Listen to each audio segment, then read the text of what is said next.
strike. This should be great, guys, as we kick off this huge 3-on-3 contest. Guys, I have a feeling this is the type of match we'll go back and look at 3 or 4 times over the course of next week. Brock Lesnar still enters every match as the odds-on favorite. Yeah, I would never predict a Lesnar loss, Saxton, because you can enter Suplex City, but you will never come out the same.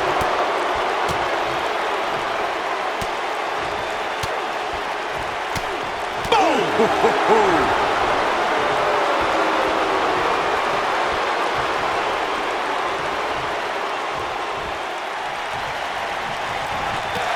Six-man tag team matches have been a staple of competition since the early days of sports entertainment. 2 teams of 3 compete against one another under traditional tag team rules. Stipulations could be added like no disqualification, 2 out of 3 falls, elimination, falls count anywhere, or whatever else someone could think of. Matches can also be held in a caged environment.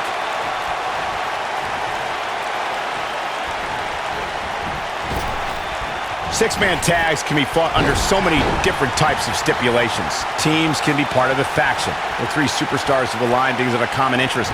The most crucial aspect to a 6-man tag team being successful is that trio's ability to act as one cohesive unit, 3 individuals working collectively at all times.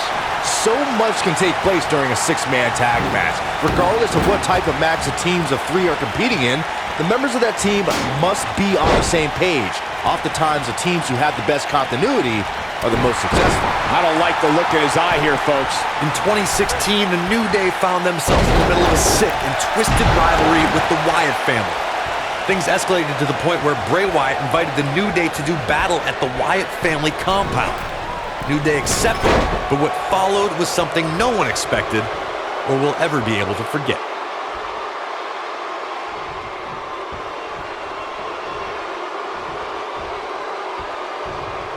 Corey, we've talked about 6-man tag matches, and earlier you talked about one that caught the attention of the entire sports entertainment world.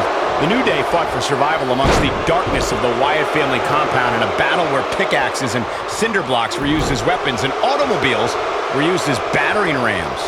The New Day versus the Wyatts at the Wyatt family compound was not your traditional 6-man tag match, but it showed what can happen when issues between factions can't be resolved through a sanctioned WWE match.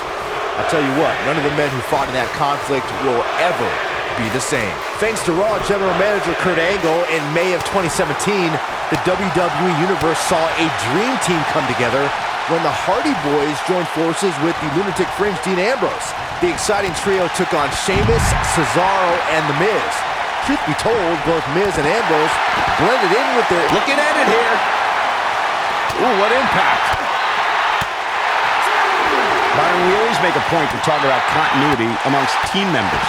In the 6-man match, where Dean Ambrose teamed with the Hardys against Sheamus, Cesaro, and The Miz, both teams worked very well together. That surprised me, since this was the first time they teamed together.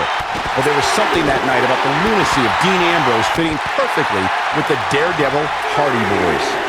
I've got to say, I had goosebumps for a week after the Hardy Boys returned to WWE at 2017's WrestleMania.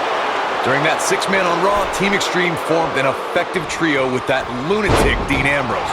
After a twist of fate from Matt Hardy, Jeff crushed The Miz with a swanton bomb, and that was all she wrote. Scaling the turnbuckle, Kofi Kingston wants to fly. Oh my goodness, crushing it. Big E is showing a lot of heart here, but how can he turn this around in his favor? Rather than continuing to absorb any more punishment, he might want to tag out here.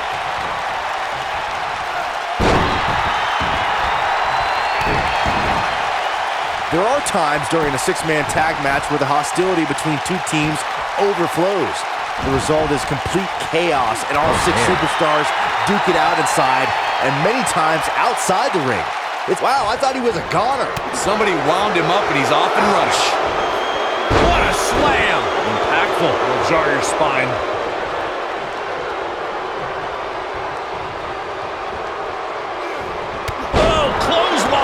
Byron, you talked about the moment in 6-man tag matches when all semblance of order breaks down. Many times the 2 teams are so determined to tear each other apart that they don't pay attention to who the legal person in the ring is or where the referee is in their 10 count. That's a huge mistake. In the throes of battle, superstars lose their composure, and what was a six-man tag match breaks down into a Pier 6 brawl. And if you don't keep an eye on the referee's count, you could get counted out and be the reason your team loses the match.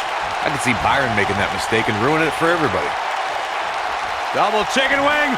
Over time, there have been various types of six-man teams that have been successful. There are family trios like the Guerreros, the Grahams, the Andersons, and the Von Erichs. There have been members of factions who have also produced tremendous six-man teams like the Fabulous Freebirds, the Four Horsemen, the NWO, and D-Generation X. Kofi Kingston looks stunned by that. He's really going to need to create some space for himself. Byron, you mentioned some families and groups that created incredible six-man teams. Talking more about factions, don't forget about the likes of the Hart Foundation, Evolution, the Wyatt family, the Shield, and the New Day.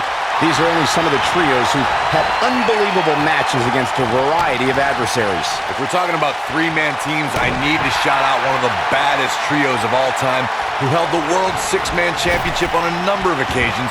I'm talking about the American Dream Dusty Rhodes and the Road Warriors. When the Dream put on the face paint, you knew it was going to be a bad night for their opponents. There are instances when a six-man tag match will feature a team where... Mission move coming up. What an uppercut. Harsh impact. Huge toss.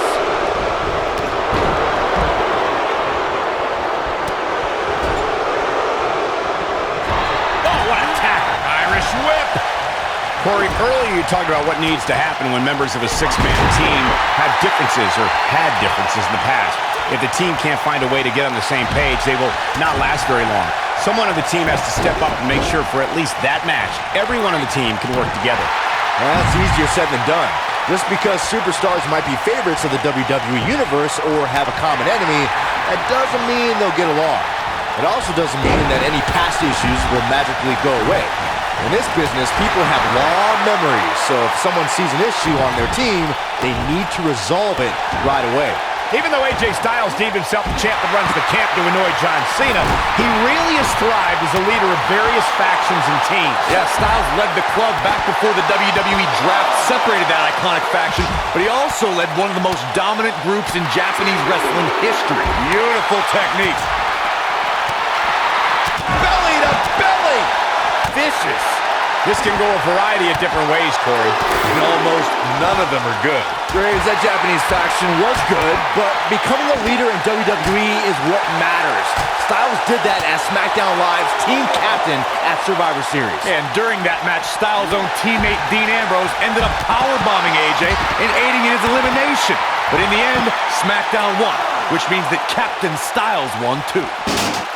Boom. A leg drop. Whoa, down he goes. That was impressive, Cole. Cutting it close here, guys. What a coward. He's trying to get himself counted out, Cole. What a stomp. Good grief. He's in a bad spot, guys. I wouldn't be surprised if he hightails it through the crowd. You should go with him, Byron. Seth Rollins is taking some damage, and he could be done very... I can tell you, nobody's happy about it. Let's take another look at these guys getting after it.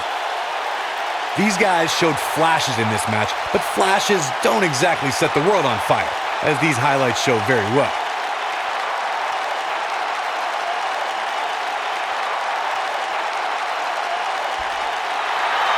Here are your winners, Big E, Kofi Kingston, and Xavier Woods, the New Day.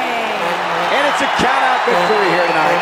Man, I'll tell you, going out like that is a tough pill to swallow. Don't adjust your TV, folks. This Vegas crowd really is this loud.